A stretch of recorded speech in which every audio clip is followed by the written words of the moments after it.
Hey guys, this is an internal revolution tutorial from Flamingotaco, and today we're going to be making a PSP with custom firmware on it without the use of another fat PSP with custom firmware already installed. So basically you're going to be able to do this by yourself without someone else's PSP that's already modded. Alright, so what you're going to need is your PSP, obviously, two Sony PSP battery packs. I just went out and bought one. Your magic memory stick. Don't worry about it if you don't have one. I'll explain the installation in my description. And a sharp edge such as this broken CD case. So what you're going to need to do first is you're going to need to open your battery. Mine's already open, so I'll just rip the tape off here. Okay, so what you're going to need to do to open the battery is take your sharp edge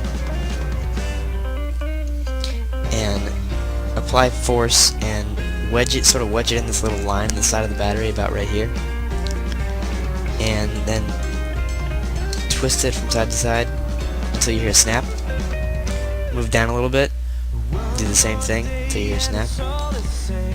Same thing, and then do that all the way around, including the corners, until you get to the top, and then be kind of gentle at the top, but it's the same method. The top is the part that connects the battery to the PSP, so be careful with that. Next, your battery's going to be open, so you're going to want to take the two halves apart,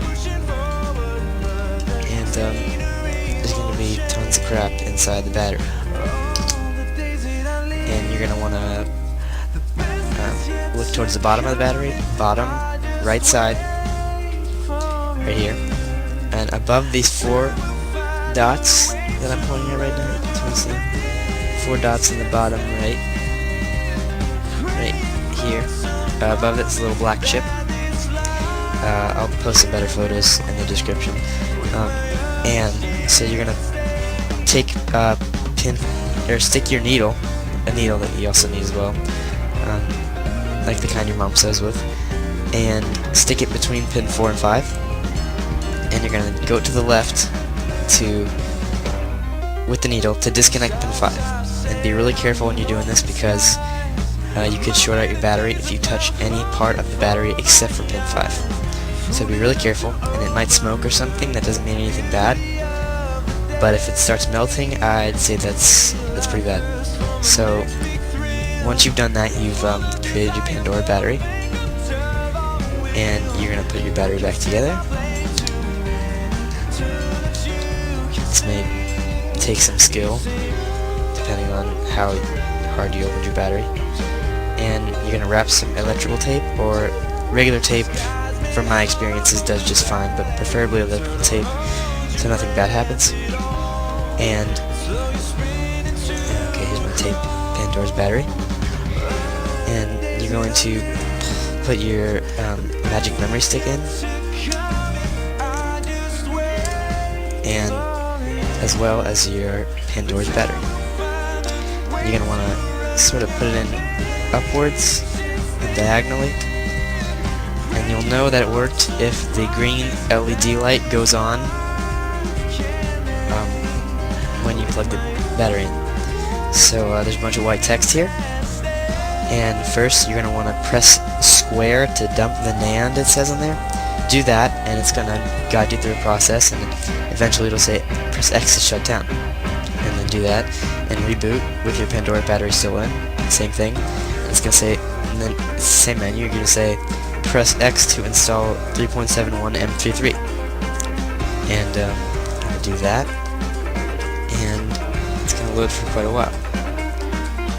While you're waiting, you can go check out glitcher.net. It's an awesome site where we post glitches for Xbox 360 mainly, but all game systems. And it's a great site. There's some modding tutorials there as well, so I'd like to ask you to check that out at this time.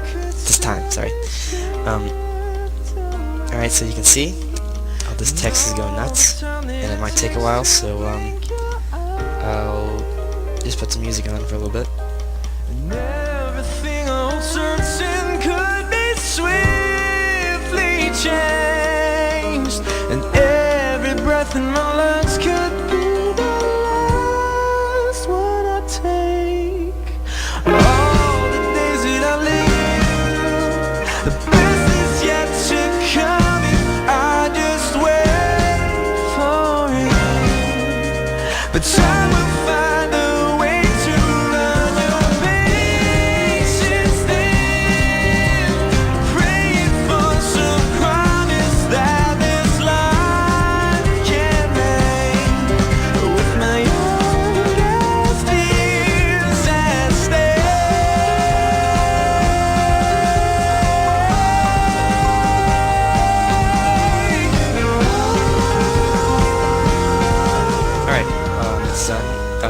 also what you're going to want to do, it's going to tell you to, it's going to say install success, press X to shut down the PSP.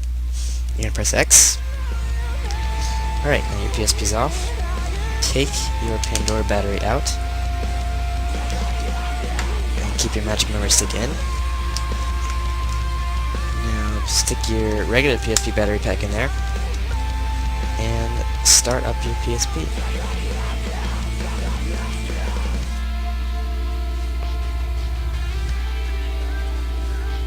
Okay, it's going to be a white background because you just installed new firmware probably. So you just go to theme settings, press theme, go to original, let you fix it, and now you can't really see it on the webcam. Now you're going to go to system settings, go down to system information, and it should say 3.71 M332. Your nickname should be Malcolm. This is just the guy, I guess, who invented the installer. So, and then you're done. You have 3.71 M332 custom firmware on your PSP. Thanks for watching. This is an Eternal Revolution tutorial. Please subscribe.